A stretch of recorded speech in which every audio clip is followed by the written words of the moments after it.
Let every go signal remind you that you do go farther with Signal gasoline. The Signal Oil Program. The Signal Oil Company and your neighborhood signal dealer bring you another curious story by The Whistler. Tonight, The Beloved Fraud.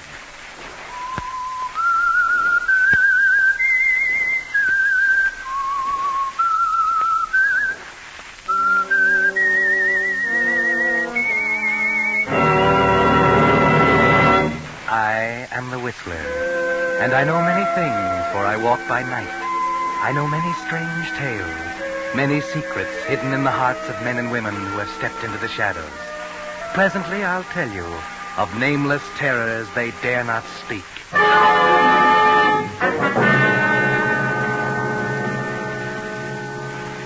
In a moment, the Whistler will tell you his gripping story. But first, Signal Oil Company brings you an urgent message from the War Department.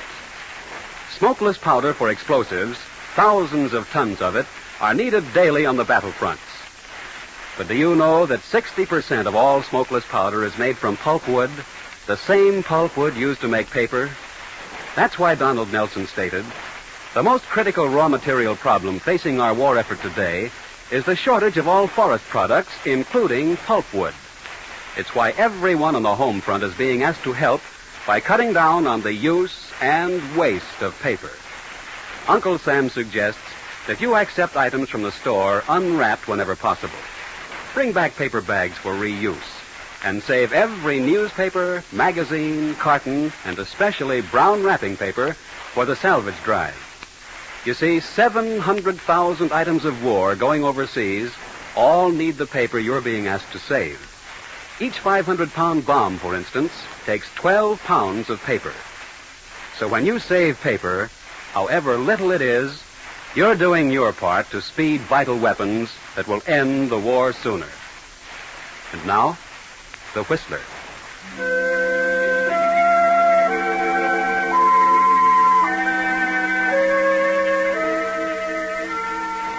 Bitterness, like wine, matures with age. And high on a dismal and wind-swept hill, on the outskirts of a small New England factory town, sits a house in which bitterness is a living thing, a companionable presence.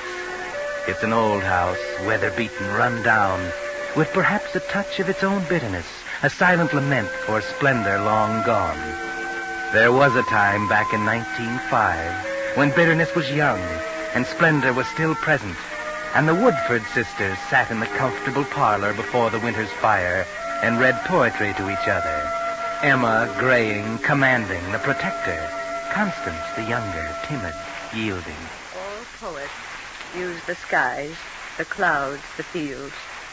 The happy violets hiding from the roads, the primroses run down to carrying gold.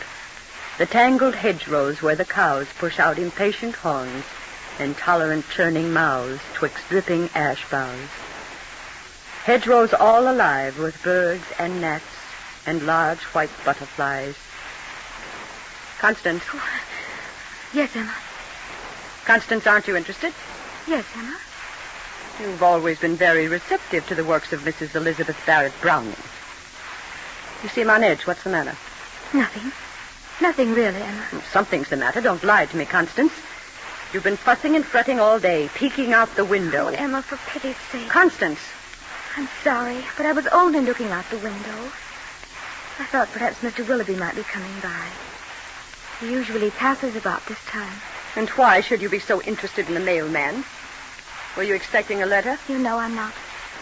You know how seldom anything comes for me. Only once in a while from Aunt Sarah or somebody like that. Constance, I don't believe you're happy. Happy? I hadn't thought about it. Not that way. I don't know, Emma. After all I've tried to do for you. Yes, I know, Emma. Oh, please don't think me ungrateful. You've been wonderful. I've been a mother to you, Constance, ever since dear Mama left us. I know. And now you tell me you're not happy here. Act bored and fidgety, almost like I was keeping you prisoner.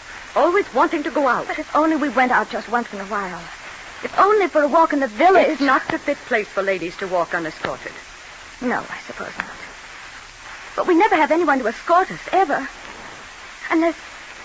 Emma, perhaps old Mr. Willoughby would escort us to the village sometime. Constance, have you lost your mind?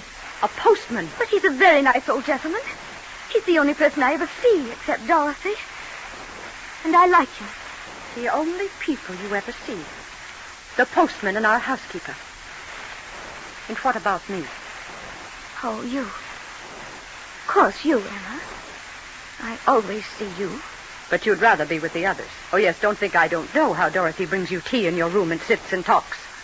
A common housekeeper. But she's very nice, Emma. And genteel, too, you said for yourself when you hired her. A good family, you said, not like a servant at all. But she is a servant now, Constance. Our servant. I've heard you laughing when you thought I wasn't around. Well, why shouldn't we laugh a little? Why shouldn't people laugh and have fun? Be happy? Oh, Emma. There. Don't cry, dear. Of course you should be happy. That's what I've tried to do for you. Because I love you, my dear, and because I promised Mama that I'd look after you. Make a home for you. I know. I'm sorry to be so hateful, Emma. You know I appreciate what you've done. Well, let's say no more about this now, dear. You run up to your room and dry your tears. I'll have Dorothy bring up a warm cup of tea. And then you and she can have your talk. You'd probably planned on that anyway. Oh, Emma, don't be angry about Dorothy. It's not that I enjoy her more than you. Honestly, it's just that she tells me things about the outside, the city, the world, people. I like this. You're tired of your home here, aren't you, Constance? No, Emma, I'm not. It's a very nice home, I know that. Only I had hoped that I might see the city, go on a holiday, a little trip or something. But you always say no. Yes, dear, I always say no. And I know what's best for you.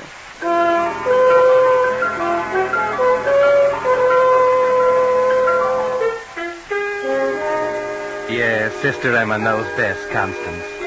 She's always known best. And before her, it was dear Mama whom she adored. You should be grateful to have someone else looking out for you, taking care of you, running your life for you. But you're not, are you, Constance? You're unhappy, desperately unhappy. Here you are, Miss Constance. A nice hot tea. Oh, thank you, Dorothy. There, dear. Now you mustn't carry on so. Crying spoils your pretty eyes. Oh, Dorothy, what am I to do? Do? There's precious little you can do with her running you like you didn't have a mind of your own. But I do have a mind of my own. I'm not a child. Of course you're not. You're a grown woman, and you're not getting any younger. If ever you're going to get out of here and find happiness, you'll have to do it soon. I know. Perhaps it's too late now. That's what I keep telling myself. Too late, fiddlesticks. You're only 35. And there are plenty of gentlemen who find you very attractive. Do you think so, Dorothy? Do you really think so? Of course I do. If ever she'd let you go into town by yourself, you'd see. The men would stare. Oh, Dorothy, we shouldn't talk like this. What would Emma say? She'd say it was wicked, no doubt, because she hates men. Why, I don't know. But she's wrong. Why should it be wicked for a woman to want the men to notice her? It's natural. Every woman should have the attentions of a man. Fall in love, get married. Do you really think so, Dorothy? Of course. And you'll find one yet. Don't you worry. Oh, it's not that. I've never thought really and truly about getting married or anything like that. Never seemed that I was meant for anything like that. But just to meet people, other women and men. See something besides the insides of this house. I know, and you shall. Why shouldn't you leave her and live your own life? But she'd never let me do it. She's so strong, and she'd find a way to stop me, bring me back. Perhaps I can help you. You, Dorothy? Yes, Miss Constance. What you need is a man who will come and take you out of here. Then Emma would have nothing to say about it. But where? Where would I meet a man? No one ever comes here. Perhaps one will, if we work it right. What do you mean, Dorothy? I have a cousin. He's a fine man, a widower, and just the type for you. I'm sure you and he would find each other very interesting. Does he live here, in the village? No, he lives in New York. In New York? The city? Mm-hmm. Oh, but Dorothy, how will I ever meet him? By letter. I'll write and tell him about you, give him your permission to write. You will have many things to say to each other, and perhaps, who knows, what may come of it.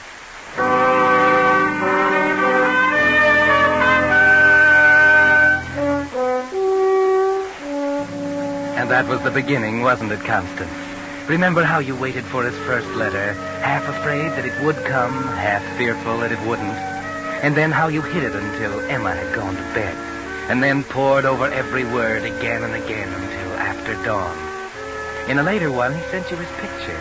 Julian, handsome, a trifle slick-looking, not like the countrymen in the village.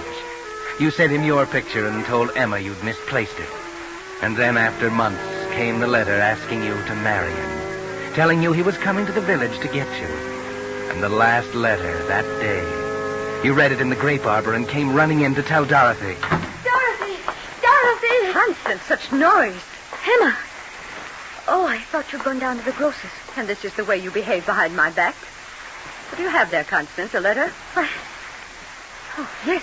Oh, well, I suppose it's from Aunt Sarah. Come in and read it to me. I can't, Emma. What do you mean you can't? It's personal. Personal? Do you know what you're saying?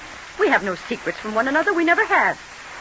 I always read you my letters, But this is personal. I can't read it to you. Constance, you're acting very strangely. Let me see that letter. No, no! You're hiding something from me. Let me see it. No! You're hurting my arm! Constance, baby. What have I done that you should treat me this way? Haven't I always thought of you? Always before myself? And now you tell me you have something private and personal between us. Oh, I'm sorry, Emma. I didn't mean to hurt you, really. But, well, I suppose I might as well tell you now. You'll know soon enough. He's coming here tonight. He... What are you talking about, Constance? Julian, my friend. This is his letter telling me he will be here tonight. You've written to a strange man behind my back. Nothing wrong with it. We've just exchanged letters, such nice letters. He's told me such wonderful, interesting things about life in the city. Constance, how could you do anything so sinful? Please try to understand, Emma. Perhaps you're satisfied to stay here in this old house all your life, but I'm young and I have a right to some happiness. I want to get out, to live. Oh, this creature wants to take you away. After all I've done for you. Grown old caring for you, giving up everything for you. No, Emma, you've given up nothing. Everything is just the way you want it. You keep saying that you're taking care of me for Mama, but you're not. You're keeping me tied here, trying to make me give up everything for you. And I can't do it, not any longer, Emma. If Julian will take me, I will go away with him. I will marry him. Who is this man? How did you meet him? He's Dorothy's cousin. She told him to write. A relative of our servant. You said yourself she came from a good family. He's just as good as anybody. He's wonderful. What do you know about him? Everything. He's been writing regularly for 6 months. He told me everything. You fool. You fool. Why do you suppose a man like that would want to marry a country girl, 35, like you? Don't you see he's after your money? Dorothy's told him that you have money Mama left you. That's all he's after. That's not true. Oh, isn't it? Well, you'll never get the chance to find out because you'll not go off with him. I'm through obeying you, Emma. I shall go with Julian. Tonight. We'll see about that, Constance. We'll see.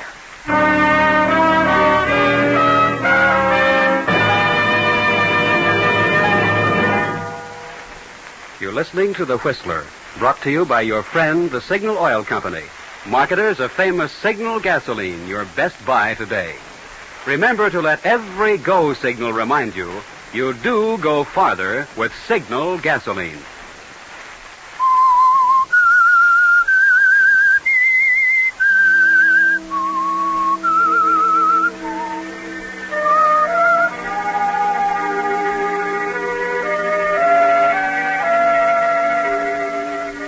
Well, Constance, the time has come at last. Julian will be here soon, and you've told Emma that you're leaving. Can she stop you? Can she carry out her threat to keep you here? Perhaps the only answer to that is Julian. And at last, after dinner, he's here. Here is Julian, Miss Constance. Constance. Oh, Julian. Come in. Do come in. Constance. So at last we meet, face to face. Yes. I hope it's not a disappointment. Disappointment? Anything but that. You're just as I expected you to be.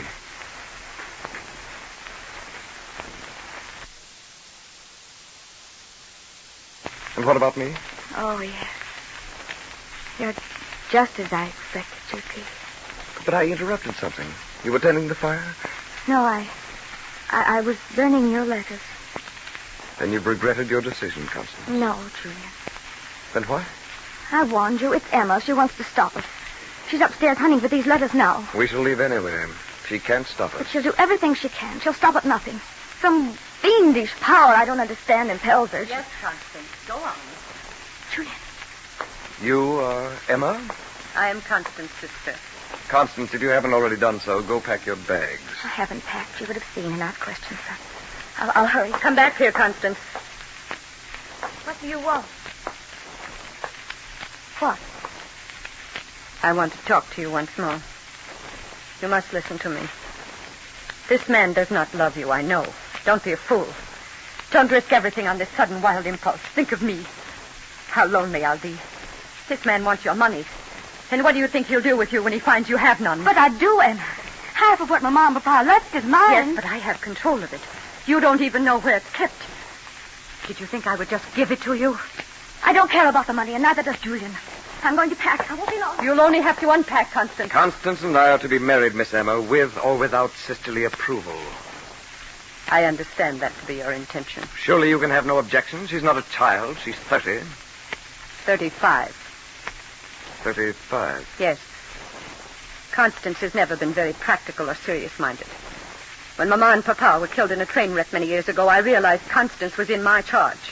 That it was my duty to shield her from the ills of the world. I believe I understood you to say Miss Constance has no control over her money.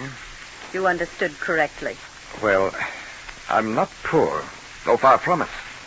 But of late I've suffered some reverses, and... Constance will have no money unless I give it to her. You know, I admire a woman like you. I admire your strength, your practicality. Really? And now, Miss Emma, that I've come face to face with you and your sister, it seems to me that you're strikingly the more admirable of the two. Just what are you implying? That perhaps I was being too hasty. Perhaps if I were to think this over... You know, Miss Emma, you too have a right to a man's protection and a man's love. You filthy beast. I've never asked for a man's love or a man's protection, and I never shall. I shall have to advise Constance of this interesting deviation in character and this sudden change of affection. And as for you, leave this house. I shall leave. But Constance comes with me. Now understand, I have not the slightest interest in your sister. Especially now. But just because you're so dead set on keeping her here with you, I'm going to take her with me. Of course, I may drop her like a hot penny in a few weeks, but... Why, Constance, Pigeon... Whatever you heard, don't you believe a word of it. I was just teasing your sister here, the old pill. I'm crazy about you, girl. You know that. Don't you come near me. Don't you dare. Why, Constance, after all the sweet, endearing things you said in your letter... Get out of this house. Say, who do you think you're talking to in that tone of voice? You'd better leave. No. No, I think I'll stay and sit a spell. Who's to know there's a gentleman paying a call way out here in the edge of town? Who's to know what's going on out here? Julian, I packed more than clothes in these grips. As you can see, you are not staying in this house. Hey, lady, put down that revolver. Firearms are dangerous things to be handling, especially for a woman. It might go off. You're right. Constance, be careful. Well, turn it in some other direction. I like the way it's facing. Now, ladies, I was only fooling. Just trying to give you a bit of sport, that's all. To liven up a dull winter evening, that's all. Good night. I never saw such people. Talk about your New England hospitality. Must have been invented by somebody who was never in New England. Well, good night, ladies. It's been downright charming. Constance, you were wonderful. I never thought you could be so brave, standing right up to that big bully. Oh, that was so clever of you, bringing down Papa's old revolver. And so brave. How could you do it? Oh, my heart. Constance, sit down, dear. Please do. There. Oh, if anything should happen to you, I don't know what I'd do. I'm all right. Emma. Yes, dear. Emma, why won't you allow me to have my own banking account? I promise you I won't be extravagant. It's just that I would feel more of an adult. A person in my own right if I knew I could have access to my money. if I did want it. Constance, you are so brave and so forceful. Of course, I shall see that you have access to your money. You saved my life. And you will let me have it? My own account?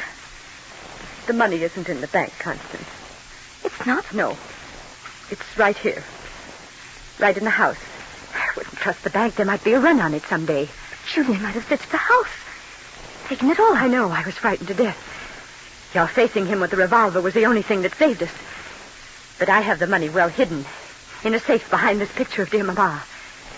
And only I know the combination. I never knew there was a safe there. Come, I'll show you.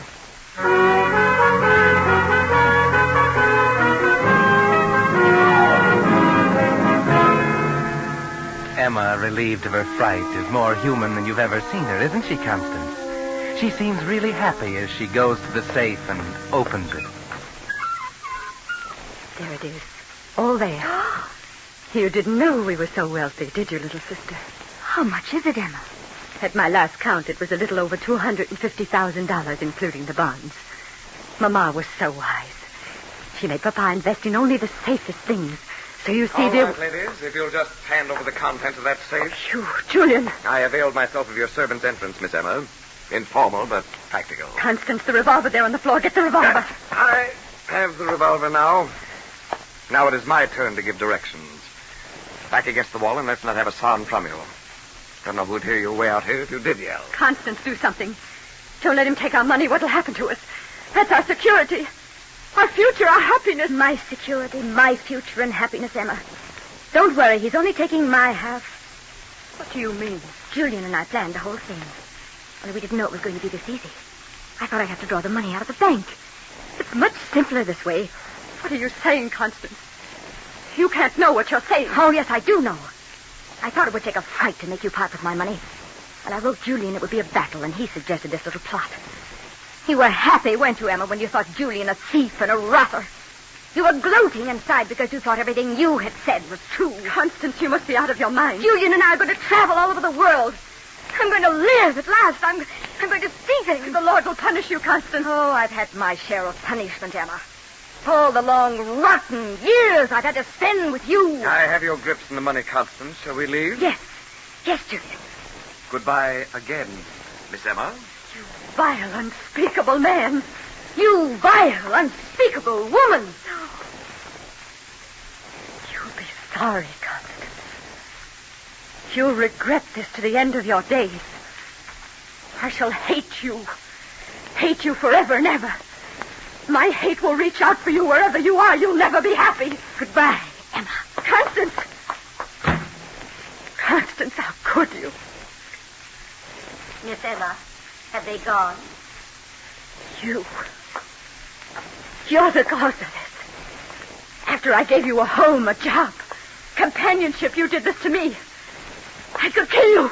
No, Miss Emma, calm yourself. You took her away from me. You're responsible for me being left alone to live out a miserable, lonely old age. No. Stop looking at me like that. She'll be back. Back? She'll never... What did you say? Why are you so sure she'll be back? You know something more about this, don't you? Why, no, Miss Emma. No. You do. What do you know, Dorothy? Why should Constance come back if she's got the money? I don't know. Only you said yourself that he might take the money from her. But he's your cousin, Dorothy. You must know him well. Therefore, you must know he is going to take the money and leave her penniless to come shrinking back to me. Don't you, Dorothy? Don't you? All right. Yes, I do. He planned it that way, and I'm not sorry. It's what the two of you deserve. What good was it doing you, either of you? It'll help Julian and me to really live again. So you're going to get part of it, too? Yes. And it's only what I deserve after what I put up with from you. And there's nothing you can do about it now. They're already on their way to the city to be married. What are you laughing at? You, Dorothy. You think I'm angry at you. You think I want to stop you. No, take the money. I'm glad you're here. Take it. You're welcome to it. Because now Constance will be back. She'll be penniless. Take the money. I'll have Constance back. I'll have Constance back.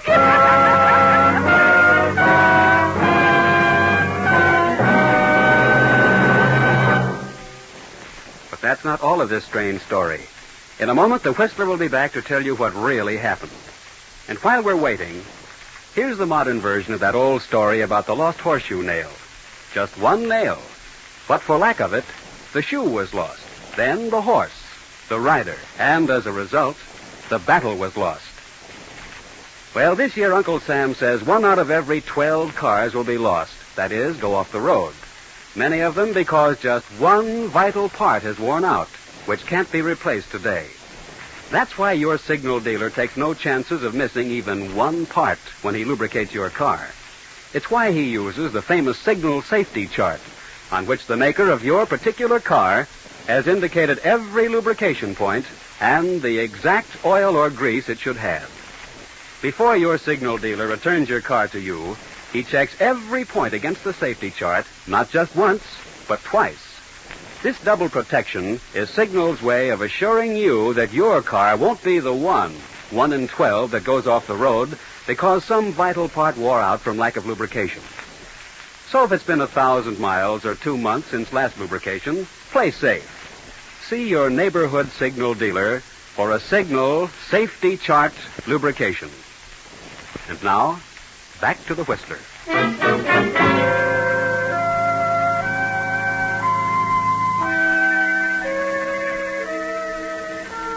Yes, Emma sat in the lonely old house and waited, nursing her bitterness.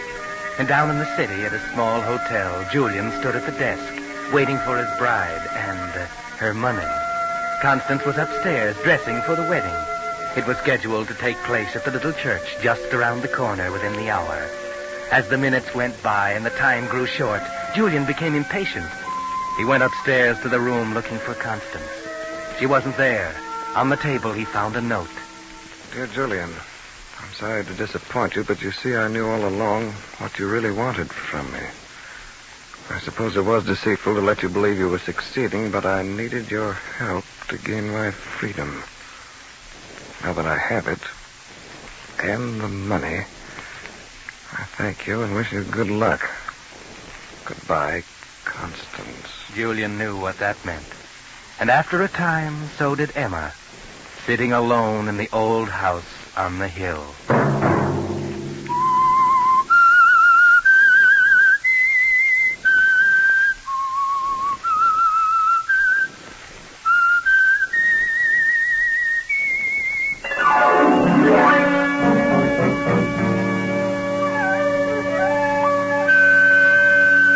Next Monday night at 9 o'clock, the Signal Oil Company will bring you another strange tale by the Whistler, the curious tale of the twins.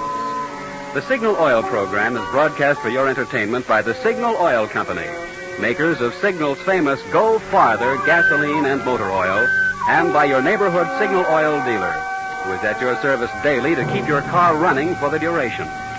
The Signal Oil program, produced and directed by George W. Allen, with story by Victor Kushner and music by Wilbur Hatch, is transmitted to our troops overseas by the Armed Forces Radio Service. Bob Anderson speaking for your friend, the Signal Oil Company, and suggesting once again that you let every go signal remind you that you do go farther with Signal gasoline. This is CBS, the Columbia Broadcasting System.